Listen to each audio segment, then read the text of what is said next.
I've noticed over the years that people focus on the technical skills needed to work with data, but there is another learning curve to consider, and that's learning the actual data.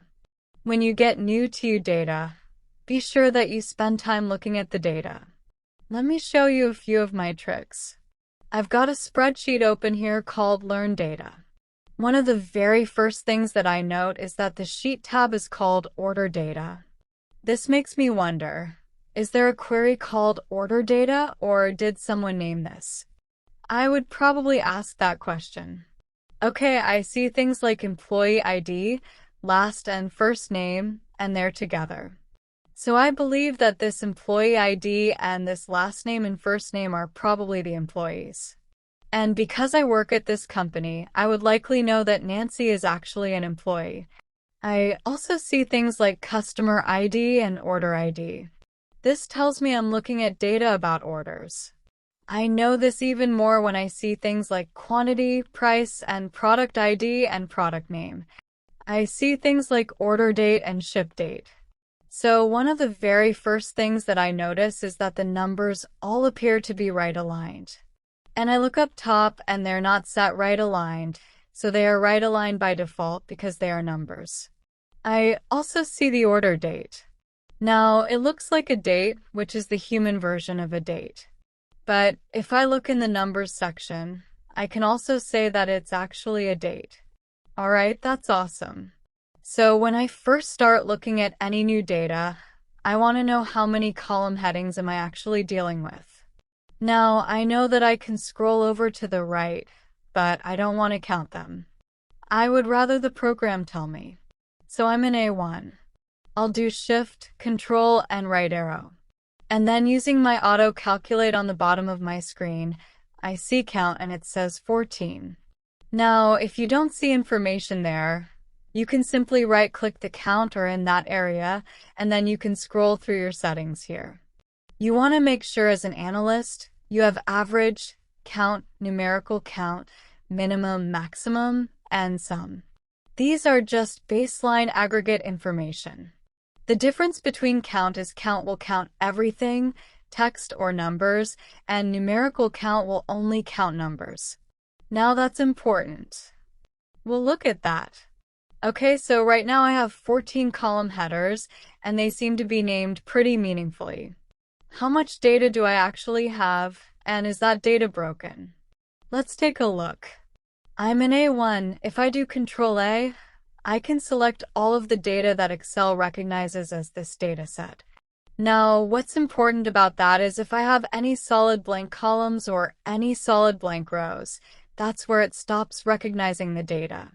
So I'm going to zoom and I'm going to just check to make sure I don't have any broken data. Perfect. Alright, let me do Control Home to go back to A1. I'll click in the center of my zoom. Alright, perfect. So now that I don't have any broken data, let's see what my record count will be. Remember, count counts everything and count numerical counts actually just numbers. So I'll do Shift Control and down arrow from A1 and this navigates me all the way to 3685. Okay, take a look at your auto calculate. Notice that count says 3,685, meaning you have 3,685 cells highlighted. The numerical count is 3,684. That's because everything underneath that header is a number.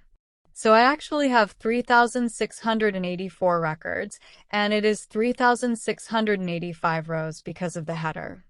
Alright, I'll go ahead and do Control Home. Okay, so I want to know how much in price would I have if I totaled this whole set. But I don't want to go add those. I just want to take a look. So I'll go ahead and highlight column G, and using my auto calculate and my sum feature at the bottom, I notice that I have approximately 2 million. That means that if I have 4 million or 8 million show up in my report, something is wrong because the raw data tells me that if I totaled all of it, it would only be around 2 million. It's important to keep up with this type of information. I call it quick and dirty analytics. Okay. So let me show you one area some people fail to pay attention to, and that's the duplicates. Alright, I see order ID. Order ID, when I see them after years of experience, tells me I'm either looking at a single order or I'm looking at line items of orders. So what I'm going to do is highlight column E. I'll go to my conditional formatting.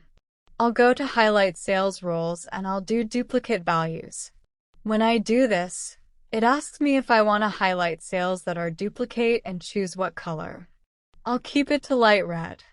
Again, I'm just spot checking. Already I can see those duplicates standing out. Now, this tells me that I'm looking at line items. So if I'm going to do a total by order ID, I have to group those order IDs up together to get the total. That's valuable information. Alright, I'll go ahead and go back to conditional formatting. I'll go to clear rules and I'll clear the rules for the entire sheet.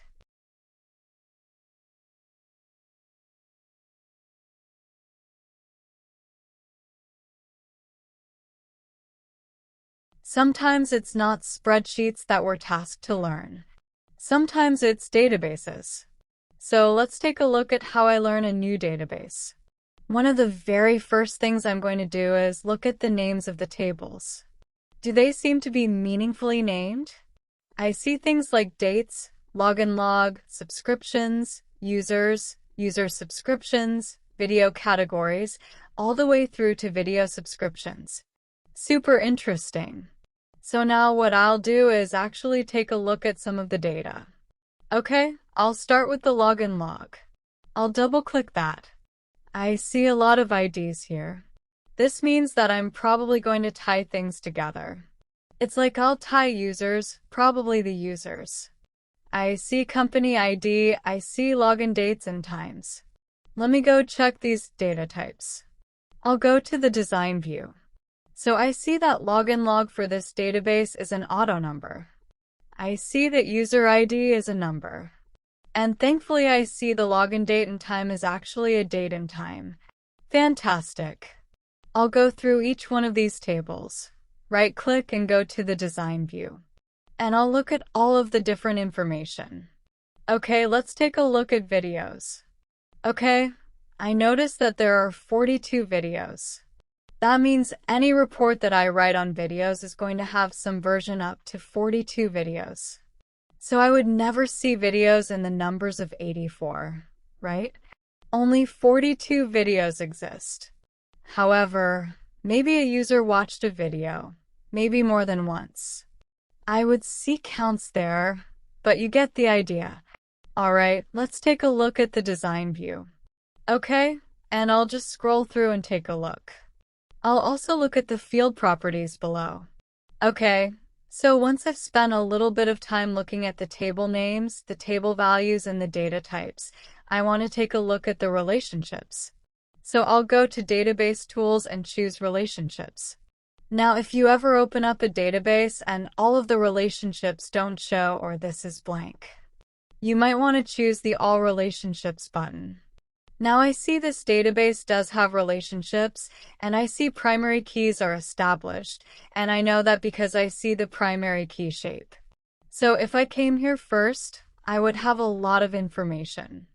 Okay, also make note of the fact that not every database you open has relationships like this, even though it may be relationally designed. Alright, let me show you another trick.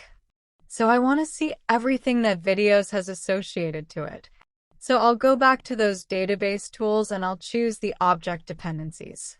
And I'll choose objects that depend on me at the top. And I notice that DBO videos played depends on the video ID. And I also notice that the ability to interpret query also depends on videos. Let's see what it depends on. I'll choose refresh. Okay, so just videos played. This will help you walk through the database just by seeing what's associated to each object.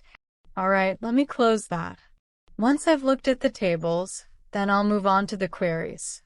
So I see the ability to interpret query. I'll go ahead and open that up. I notice that there are 17,169 records included here. I'm going to go ahead and take a look at the design view. I see that this query has these tables, and I look at their join types. Now let me look and see which fields are available. Perfect. Okay, I'll go ahead and close this, and I don't need to save any changes. Now I see two queries, managers and managers only. My mind tells me that if I open up managers only, I'm going to see only managers. When I double-click and run this query, I really see a bunch of records. I see 620 records with video names, but because it's called managers only, I'm assuming it's only showing the users who are managers. I wonder how they make managers. So I'll go ahead and change the view. I see they're using that managers query to control what records show up. They're leveraging those joins. Okay, great. So it means to me I need to look and see how they define a manager. I'll right-click and go to the design view of managers, and I'll take a look at the inside of this query. So it's using the users table, and then if I look in the criteria field, it's telling me that any user ID that's greater than 5,000 is actually a manager. That would be a business rule that I might want to document. Okay, interesting. I've learned a lot here. I'll go ahead and close that without saving.